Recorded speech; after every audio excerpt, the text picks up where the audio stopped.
Былықтырдың бала. Айтшы, саған не болып жүр? Соңғы кездері сен неме? Салақ болып кеттің. Не болды өзіңе? Түгел алдың ба? Бірақ сен тым тез байып кеткенсің. Төті жолдың тазасы болмайды деуші еді.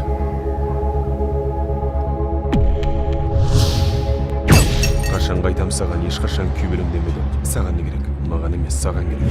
Қысқасын айтқанда, сенің көзіңді жоюды Шилаға тапсырдым. Демек, снасырға шапты. Сен қорықпа. Мен саған ештеңе жасамаймын. Мен ештеңеден қорықпаймын. Ағашты сумен суғару керек.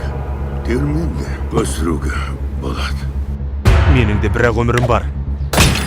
Біреу ақ. Бәрі бола бермейді. Ережемен болады. Сондықтан кешір мені, бауырым. Келесі станцияда түсуіңе тура келеді. Асығып тұрмысың? Иә. Енді қайда бармақсың?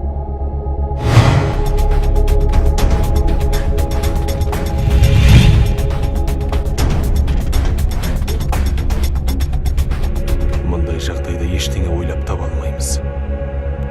Қанды кекпен қайтарады.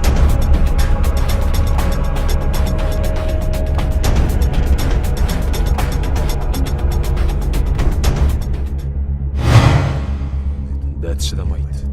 Өзің шыдайсың ба? Мен бе?